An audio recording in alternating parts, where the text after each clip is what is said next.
Friends, welcome back to my channel. வாங்க இன்றைக்கி வீடியோக்குள்ளே போகலாம். மாடி தோட்டத்துலேருந்து இன்றைக்கி ஸ்டார்ட் பண்ணுறேன்.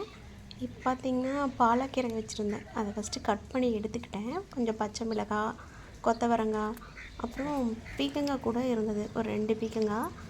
இது கொஞ்சம் பிஞ்சு பீக்கங்காய் தான். இன்னும் ஒரு 2-3 நாள் கழித்து கூட அறுத்துருக்கலாம் தான். ஆனால் பீக்கங்காய் வேணும்னு பாப்பா கேட்டாங்க அப்படின்னு சொல்லிட்டு, சரி கப்புக்கு 2 பீக்கங்காவை பொரியல் பண்ணி கொடுக்கலாம் அப்படிங்கிறதுக்காக கட் பண்ணிக்கிட்டேன். அப்படியே இந்த மார்னிங் வியூ பார்த்திங்க அப்படின்னா ரொம்ப நல்லா இருந்தது. இது மாதிரி கிளைமேட்டு இது ஒரு 15 நாளைக்கு முன்னாடியே ஷூட் பண்ணது தாங்க. பார்த்திங்கன்னா கொஞ்சம் காலையிலலாம் குளிர் டெம்பரேச்சராக இருந்துச்சு. இப்போ சடனாக இந்த சம்மர் ஸ்டார்ட் ஆனதுக்கப்புறமா ஒரு 2 வார அளவில் தான் கொஞ்சம் வேர்க்குது. கத்திரிக்காயுமே நிறைய பிஞ்சு விட்டுருந்துச்சு. அது ஒரு 2 கத்திரிக்காய் மட்டும் எடுத்துக்கிட்டு குழம்புல போடுறதுக்கு எடுத்துக்கிட்டு வந்துட்டேன். அப்புறம் இந்த பூச்செடி பூண்டு ஒன்று இருந்துச்சு, அதை பிடுங்கி போட்டுட்டு நிறைய மொட்டு வச்சுருந்துச்சு.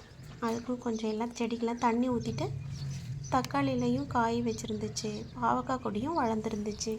எல்லாத்தையும் ஹாய் பார்த்துட்டு எல்லாத்துக்கும் ஒரு பாய் பாய் சொல்லிவிட்டு தண்ணிலாம் விட்டுட்டு நேராக கிச்சனுக்கு போயிடலாம்.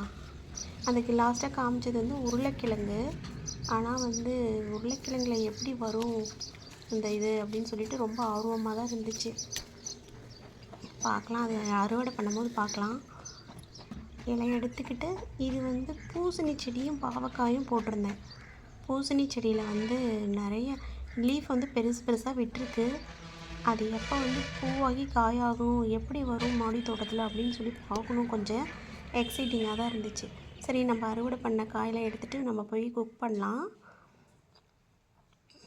போயிட்டு பீக்கங்காய் பொரியல் செஞ்சார். ஃபஸ்ட்டு பாப்பாவுக்கு லன்ச் பேக் பண்ணிடலாம் அப்படின்னு சொல்லிட்டு இப்போ அதை ரெடி பண்ணியிருந்தேன். அதுக்கப்புறம் மார்னிங் கொஞ்சம் ஹெல்த்தியாக சாப்பிட்ணும் அப்படிங்கிறதுக்காக வீட்டில் நம்ம சாப்பிடாமே இருக்கோம் இல்லைங்களா லேடிஸு, கண்டிப்பாக கொஞ்சம் ஹெல்த்தியாக எடுத்துக்கணும் அப்படிங்கிறதுக்காக சன்ஃப்ளவர் சீடு, அதுக்கப்புறம் பம்கின் சீடு, கொஞ்சம் சோக் பண்ணி வச்சுருந்தா பாதாம் பீல் பண்ணி அதையும் குட்டி குட்டியாக கட் பண்ணி வச்சுருந்தேன். அதை பச்சைப்பயிறு முளப்பு கட்டினதோடையும் கொஞ்சம் தேங்காய் துருவலும் போட்டு அதை நல்லா மிக்ஸ் பண்ணிக்கலாம். இதோட ஒரு 2 ஸ்பூன் நாட்டு சக்கரை போட்டு நம்ம மிக்ஸ் பண்ணோம்னா சாப்பிட்றதுக்கு டேஸ்ட்டு நல்லாயிருக்கும். கொஞ்சம் ஹெல்த்தியாகவும் நம்ம காலையில் மீல்ஸ் ப்ரோட்டீன் ரிச்சாகவும் எடுத்துக்கலாம் அப்படிங்கிறதுக்காக நான் இதை ஃபாலோ பண்ணிகிட்ருக்கேன்.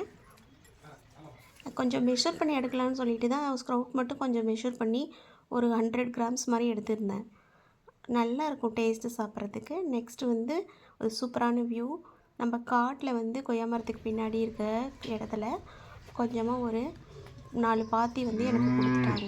மாடி தோட்டம் டார்ச்சர் தாங்க முடியாமல் நீ இங்கேயே காட்டிலேயே காய் போடுன்னு சொல்லி கொடுத்துருந்தாங்க.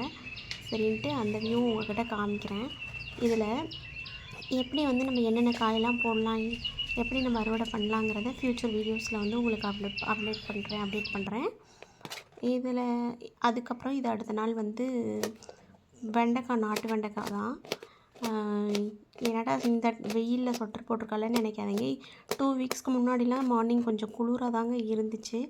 அப்போ எடுத்த விளாக் தான் இது. நல்லாயிருக்கும் இந்த வெண்டைக்காய். நாட்டு வெண்டைக்காய் நல்லா நான் எண்ணெயில் தேங்காய் எண்ணெயில் குக் பண்ணேன். தேங்காய் எண்ணெய் கொஞ்சம் லைட் வெயிட் ஆயில் தான். அதனால் அதில் குக் பண்ணும்போது நல்லா இருந்துச்சு. டேஸ்ட் அந்த ஸ்மெல் அதெல்லாம் எதுவுமே வராது. நம்ம தாராளமாகவே சமைக்கலாம். பாப்பா அதுக்குள்ளே காலையில் சமைக்கிறதுக்குள்ளே ஃபோட்டோ எடுத்துக்கூட, அதை எடுத்துக்கூட, இதை எடுத்துக்கூடன்னு கேட்டுகிட்டே இருந்தாள். அப்புறம் அவளுக்கு பதில் சொல்லிட்டு நல்லா வெண்டைக்காவை ஃப்ரை பண்ணிவிட்டு இதோட நம்ம கொஞ்சம் சின்ன வெங்காயத்தையும் தக்காளி ஒரு 2 தக்காளி போட்டுட்டு நல்லா இதோட மிளகாத்தூள், மல்லித்தூள் எல்லாம் போட்டு நல்லா வேக வச்சுட்டு அதோட லாஸ்ட்டாக கொஞ்சம் புளிக்கரைசல் ஊற்றி தேங்காய் துருவல் போட்டு எடுத்தோம்னா வெண்டைக்காய் பொரியல் சூப்பராக இருக்கும். இது ஒரு குழம்பு மாதிரியும் இல்லாமல் பொரியல் மாதிரியும் இல்லாமல் அது ஒரு கன்சிஸ்டன்சி நல்லாயிருக்குங்க. சூப்பராக இருக்கும். நீங்கள் ஒரு டைம் ட்ரை பண்ணி பாருங்கள். அதோட பாலக் செஞ்சு. தேங்க்யூ ஃபார் வாட்சிங்.